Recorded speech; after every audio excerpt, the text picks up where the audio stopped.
This program is brought to you by the City of Oceanside. The following program does not necessarily reflect the views, opinions, or policies of the City of Oceanside, its elected officials, KOCT, its board of directors, or staff. I'm CJ Demento, your local librarian from the Oceanside Public Library and city staff for the Oceanside Arts Commission. Welcome to the February edition of Oceanside Spectrum. I'm glad you're here. First, we have Gerald Hampton, president of the Montford Point Marine Association, an executive committee member of the North San Diego County NAACP, with us to talk about those two really important organizations. We've also got two organizations on the show tonight that focus on our important older adults in our community. Sarah Benson is here, Executive Director of the Foundation for Senior Wellbeing, and Melinda Foresty, CEO of Serving Seniors. With the Oceanside International Film Festival, Lou Niles will share some highlights and tell you how you can experience some amazing local, national, and international films this month. And Zeb Navarro, Oceanside City Clerk, will tell us all we have wanted to know about redistricting here in Oceanside. So stay tuned because Oceanside Spectrum starts now.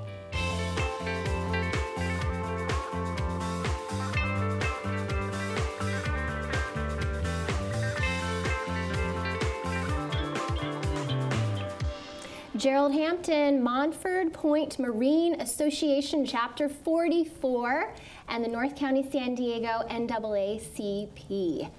Welcome. Well, thank you, CJ. It's truly a pleasure to be here today. I am so excited to hear you share with us today about the Montford Point Marines. Yes. Can you do that? Tell us about the legacy, the history. Okay, I'm glad to do that. It's a lot. But yes, it is. You know, the Montford Point Marines, a lot of times when I talk to people, I kind of have a little fun and I'll ask, hey, have you ever heard of the Montford Point Marines? Right. And I find that in many cases the answer is no. Then I'll follow it up and ask, well, have you ever heard of the Tuskegee Airmen? And a lot of people say, oh yeah, well, we've heard of them. And that's because there was this small blockbuster movie called Red Tails that gave the Tuskegee Airmen some notoriety. Well, the Montford Point Marines are essentially equivalent to the Tuskegee Airmen in that they were the first African Americans to join the Marine Corps. And the history, real briefly on that, was in 1941, President Franklin Delano Roosevelt, D. Roosevelt, had signed an executive order, 8802, that basically ended discrimination in the government forces and also the military. About a year later, in 1942, the first African-American Marine enlisted in the Marine Corps, Alfred Masters. And unfortunately, the Commandant of the Marine Corps at the time, Major General Thomas Holcomb, had voiced that he did not desire for African-Americans to be part of his Marine Corps. Unfortunately, he did not have a choice. And so what happened was they had a place called Montford Point, which is part of the Camp Lejeune base in North Carolina that they established for the Montford Point Marines. And so that was the base. It was a despicable place. And the Marines literally, the African-American Marines literally had to build the base. And so from 1942 literally to 1949, African-American Marines were trained at Montford Point exclusively. During that time, some 20,000 were trained at Montford Point. And so, you know, fast forward, they served honorably. Many of them, even though their training was not necessarily directly in combat. Of course, during that time, you had World War II going on. And so a lot of them served distinctly in World War II. And so that's kind of the history. And you asked about the legacy. Well, the legacy is the fact that they were groundbreakers. You know, I served in the Marine Corps myself personally for 22 years. And as I say, I stand on the shoulders of giants. If not for them, I would not have had an opportunity. And they were finally recognized because in 2011, the then Commandant General John Amos had partnered with Congress, and they were able to award the Montford Point Marines, the originals, the Congressional Gold Medal. which is the highest civilian honor that Congress can bestow upon individuals. Wow. And so in 2012, they had a major ceremony back at Headquarters Marine Corps, Okay. and that medal was awarded. And those that could travel were able to go back there and receive that award. And Chapter 44, tell us about Chapter 44. And so Chapter 44, we're a chapter in the Montford Point Marine Association. Okay. The association was created in 1965 for the purpose of maintaining the legacy, sharing the legacy, just as I'm doing now, of the Montford Point Marines, the original Montford Point Marines, and also identifying and help locate those that did not get the Congressional Medal. It's almost been 10 years since they were awarded the Congressional Gold Medal, and roughly only half of that 20,000 has actually received it. So that's part of what we do, in addition to trying to, enhance our community through mentorship and scholarship programs. Wow. And you're also a part of the San Diego County NAACP, which is also doing amazing, amazing work. Yes, I am. I'm also a member of the North San Diego County NAACP, and their purpose is twofold as well, to promote and enhance the community. So great organization. Between the two, they keep me quite busy. It sounds like it. It sounds like it. Wow, we could have a whole show just Absolutely. about your organizations. But if people want to learn more, I know it's been Yes. brief, but if they want to learn more, find out more about the history, hear more of the stories, and the importance of your organizations, where do they go? Okay. For the National Montford Point Marine Organization, they can Google it, but they do have a website, nmpma.org. Okay. And then locally, our chapter, we have a website. It's mpma44os.org. Amazing. And of course, with the North San Diego County NACP, theirs is simply nsdcnacp.org. And that's all running at the bottom too. So if people didn't catch it, you take a look and they'll be able to find more information. Two great organizations. We'd love for people to check us out. Gerald, thank you so much for being Thank you here. for having me. It's been a pleasure. And we'll be right back with our next guest.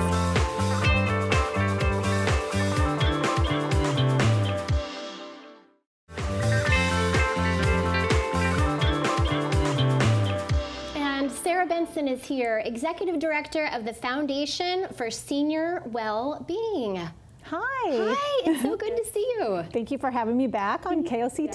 Yeah, it's a pleasure to have you here. And I want you to tell people about the Foundation for Senior Well-Being. Well, sure. Well, we have been in North County, San Diego since 1977, serving seniors. Primarily started out in San Marcos, and we still have our office in San Marcos. Right. But it was maybe about 10 years ago we expanded our mission to serve seniors all throughout North County. Amazing. So we really focus on seniors from Oceanside all the way over to Escondido and some of the unincorporated areas around North County.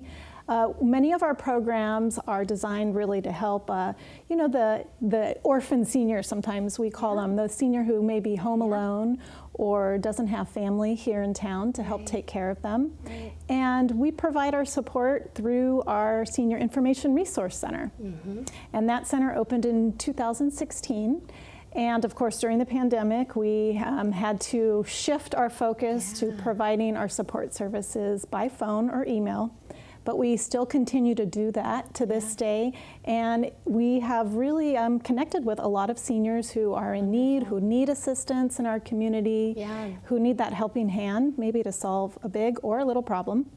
And so we're really proud of the Information Resource Center and the fact that it still is here. It's surviving during the pandemic. Absolutely. And we're still here to help. And the number of ways that you help is really outstanding. Virtually any kind of assistance that an older adult in our community could need, you guys are able to help with that. Tell us more about that. We are. So we are not a direct service provider. So we are not going to hold your hand and help you get onto public transit or sign you up for Medicare. Okay. But we know who will do that for you. So many of our clients come to us and they have really complex issues or they have many challenges in their lives. And so we'll work with them almost like a case manager to prioritize and identify what they need to do to solve their problems and give them the resources, direct them in the right way, give them the right people to connect with so they can solve those problems. Yeah, and a number of resource needs, right? Housing, food, nutrition, repairs on their houses, just yes, a range. Absolutely. About half of our clients last year came to us with housing or home repair issues. So that really is the greatest need for senior assistance at this time in North County. And sometimes that's rental assistance, finding a place to live, or just making sure they stay in their home or their apartment so they're not homeless.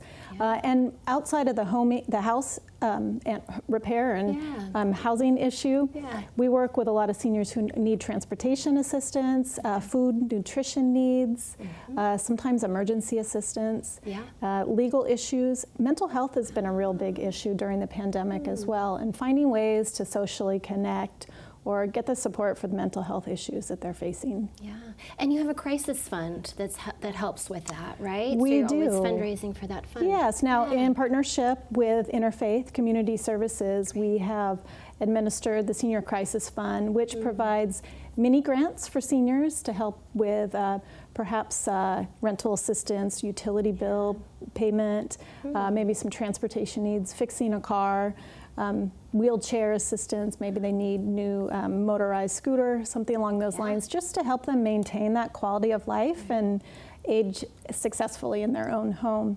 So we do have a focus this year, 2020, to really expand our Senior Crisis Fund, secure more funding to provide direct grants to seniors in need. The grants average around $500, so it's not thousands of dollars for each of our clients, but even $500 makes a big difference in the life of a senior who just needs a little assistance during an emergency situation. Yeah, wonderful. So for someone to find out more about the Foundation for Senior Wellbeing, how would they go about doing that? Well, we encourage them to start with our website. It's www.fswb.org, or give us a call, and we'll put the number up on the screen for our participants to check out today. We do have a toll-free number, and we also have a local 760 number. We're here to help. Now, we do keep regular hours Monday through Friday from 9 a.m. to 1 p.m. So we are a part-time staff at this point. But if you leave a message, we'll call you back on the next business day. And you'll get back to them. Yep. All right. Thank you, Sarah. Thank you for all the work that you're doing here in the community. Thanks for having me on. We'll be right back.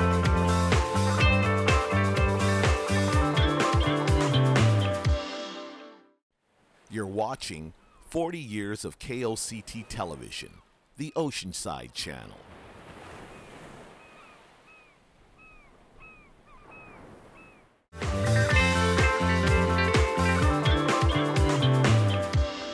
Welcome, Melinda Foresty, Chief Operating Officer of Serving Seniors. What a great title. It really tells a lot about your organization, doesn't it? Well, thank you, and I'm so glad to be here with you today. Yeah, it's great to have you here, and you just have so much great information. Some of it not great. 1 in 4 of the homeless individuals in our community are over age 55. Yeah, so that takes a lot of people by surprise. Yeah. So currently there are about 8,000 homeless individuals.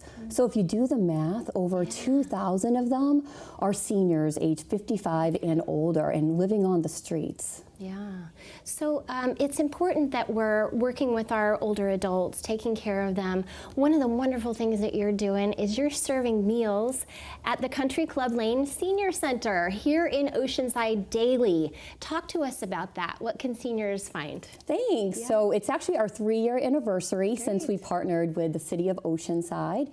And we do serve a hot lunch Monday through Friday, again over at the Country Club location. And we invite any seniors to come down. The only requirement is that you are 60 and above, and all of those services are at no cost. Wonderful. I was there the other day, and what a great environment you have built at that senior center. Great, amazing staff, super supportive. People should go there. They absolutely should. And one of the biggest issues with seniors is social isolation. Absolutely. Right? I mean, folks have been inside alone for 2 years now. And so coming on down, making new friends, getting involved with the community is so crucial for seniors' well-being. Absolutely, absolutely. And you know about that because your organization did a needs assessment for our local older adults. Can you tell us what you found with that needs assessment? So we did do a homeless needs assessment, and we released the findings in the fall of 2021. So we really took a look, not just at older adults who are currently experiencing homelessness, but also looking at adults who are right on the cusp of homelessness. And our biggest takeaway is that this is primarily an economic issue. So many seniors find themselves homeless due to the loss of a job or the loss of a spouse. It could be a medical illness, or often it's simply increased rent on a fixed income.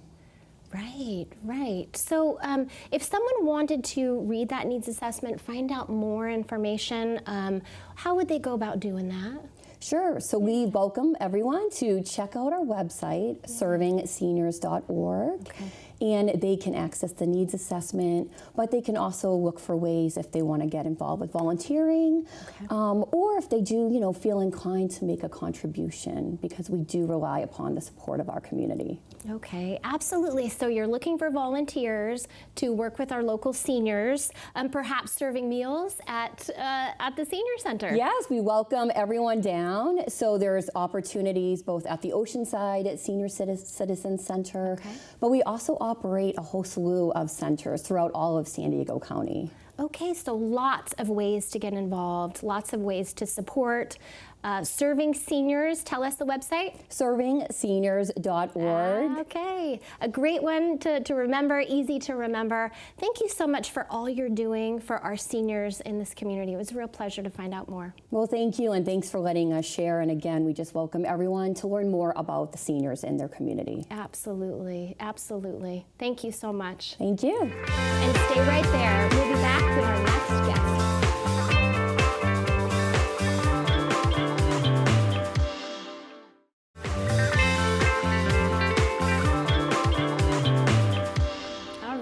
Welcome back. We have Lou Niles, all-around amazing talent and executive director of the Oceanside International Film Festival. International Film Festival. This is a big deal, Lou. Yeah, it is. This is a big deal, and it's right here in Oceanside this month. Yep, downtown Oceanside, right in the heart of the cultural district. Awesome. And we're super excited. It's our 11th running. And we've got films, great films from all over the world, all different kinds of genres. Awesome. And it runs February 22nd to February 27th. Yes. So it's a multi-day. Lots of films have been submitted for this. Yes, yeah. It was a lot of work getting through all the films. Yeah. But Tuesday night, Wednesday night, Thursday and Friday night, and then Saturday day and night, and Sunday day and evening.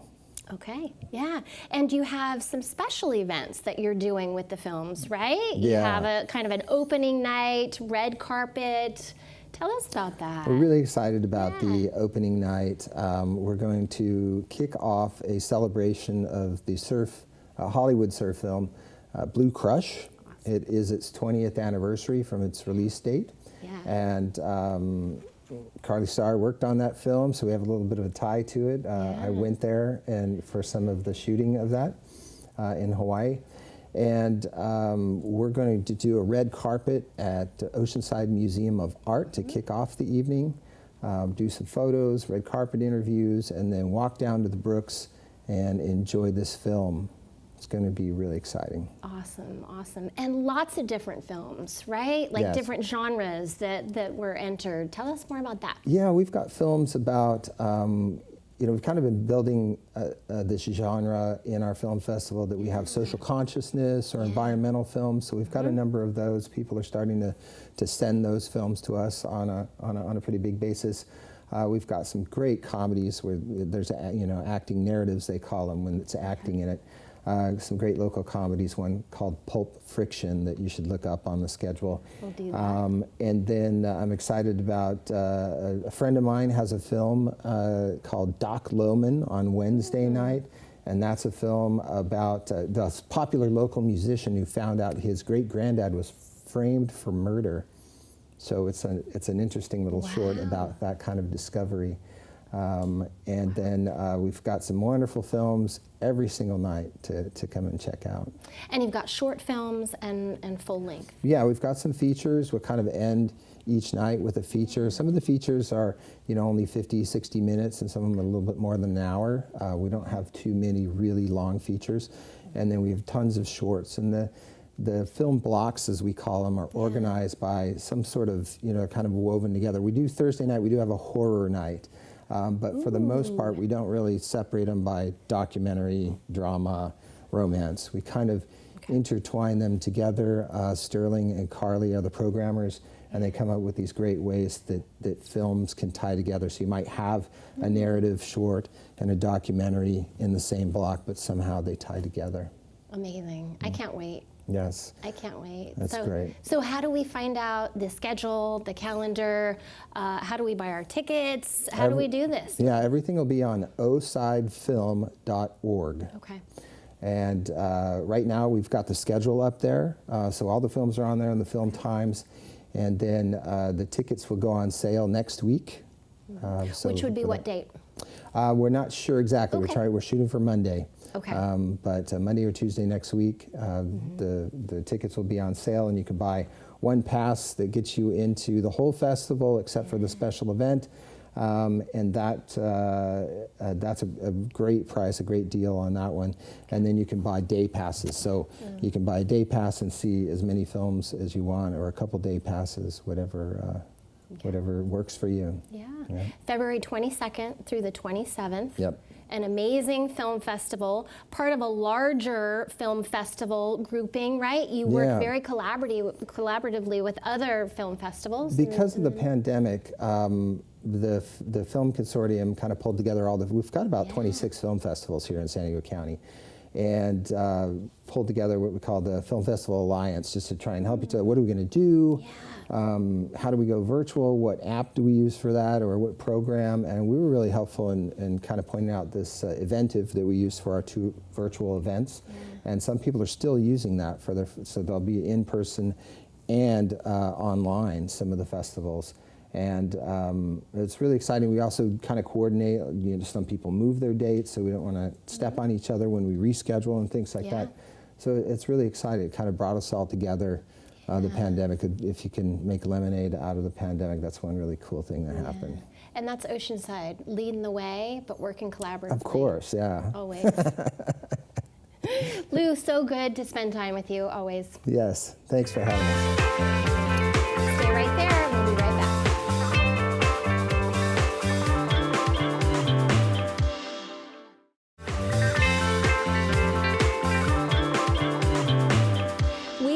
More great local information coming up with Zeb Navarro, our Oceanside City Clerk. Welcome. Hi, glad to be back. Yes, it's always good to see you. It's always good to get the information directly from the source, which you are. Yes. So you're here to talk with us about the city undertaking some redistricting. Yes. Okay, so that's a process that is beginning, and what does that look like? What does the redistricting process look like? Well, we've already done our districting. The city of Oceanside has switched from at-large elections, where we used to elect our council members at large, to now electing our council members by districts, except for the mayor, city clerk, and city treasurer. We're still at large. But we've completely moved on to district elections. And we always have to look at the census data, and we just had the census back in 2020. We got the information, all the data from the census. Now we're looking at that data and looking at our current boundaries for each district to see if they need to be adjusted or not. And that's what our current process is to take a look at our current district boundaries and see if they need to be adjusted according to the census data. And they do. Okay, yeah, and there's 4 districts. Correct. In Oceanside. So you'll be looking at all 4 of those districts. You're not restructuring a map, a physical city map. No, we're not. Correct. Yeah, so we're not wiping our districts and then starting fresh. We're taking a look at the already established districts and just adjusting the boundaries to make sure that every district is equitable. Every district has the same amount of population in it. It's not registered voters, it's the population within each district. Okay, and this is going to be a really transparent process, right? There's going to be a lot of community input. Correct. What are we planning as a city for community input regarding this? Well, we do have 4 public hearings, and these public hearings will be at the council meetings. Okay. But in addition to that, the City of Oceanside is going well above and beyond that. Good, And we're great. going to have 4 community meetings. Each community meeting will be in a different district. And that kicks off tomorrow night at our community rooms at the Oceanside Public Library. And we are inviting the public to come out to these community meetings, come out to the public hearings, Yeah. and just to provide input on where they think the boundaries should be adjusted for each district. And we want to get as much feedback as possible. And we want to get the good, the bad, and the ugly as far as feedback, input, and comments regarding the districting process, as well as adjusting the boundaries. And if folks can't attend one of those meetings, there's a number of other ways that they can submit their comments, correct? Correct. If the public cannot make it because of COVID, they can't drive out there, or other concerns, they could always participate via Zoom. We're going to have Zoom available for all the community meetings. And we also have email. They could email the city clerk's office with their comments, call, or even mail a letter, or come down to the office and yell at us if they want, or provide their input that way. We want to get as much input as possible, whether it's positive, adjusting the boundaries, or even people that say, you know what, I don't like district elections. I want to go back to at-large. We want to accept all kinds of input and all kinds of feedback from the public. Okay, but we do have districts, so that Yes, we will do. remain, and you're just doing the work to try and restructure those in an equitable way. That is correct, and we do that by going by looking at different criterions for each district. Okay. The criterions are, applicable laws like the U.S. Constitution, state law, voting rights. We have to make sure there's no gerrymandering, so there's not going to be any gerrymandering for our districts. Okay. And we also have to make sure that they are just one big giant district and not a bunch of little islands here and there. We just want to make sure each district is a big giant geographical map of Oceanside, or part of Oceanside. But the main one is communities of interest. Yeah, tell us about that. And communities of interest are just communities that have the same issues, the same policy concerns. Okay. But there's no official definition for the city of Oceanside of what our communities of interest are. By law, the communities of interest have to be developed and defined by the communities themselves. So that's why it's very important for the public to come out, provide input, and tell us what issues their communities are facing, and whether they want to remain in this district or move to another district. And we want to make sure we're not splitting up communities of interest in the redistricting process. So that's why public input is very important for this. Absolutely, and get a really clear picture of what the community is looking for and Exactly, needing. exactly. And we don't want to split up a community. I live in the east side, and I'm sure those people don't want to be split up. We want to make sure we're all together. But that's just my neighborhood, and I want to know about everybody else's neighborhood in Oceanside. So that's why we want as much people to participate in this process as possible. Well, I'm so glad you're doing the work. And how can people find out more? Where should they go? Well, they should go to the City of Oceanside City Clerk's office. Okay. We have a website Yeah. completely devoted to redistricting. Okay. And they could also email cityclerk@oceansideca.org if they would like some more information as well. And we could provide them maps they could draw on, and maps that they could interact with online to draw those district boundaries, submit it, and our demographer will take a look at every single submission for those district boundaries. Well, thank you, Zeb. Thank you No so much problem. for the information and all your work on this. I'm happy to share. And thanks so much for watching today and learning more about your local community. There is so much to know. If you would like to be a guest on the show, please visit koct.org/spectrum to find out details on how your nonprofit can be a part of Spectrum. Stay up to date with all things North County by visiting koct.org. Thanks, and take good care.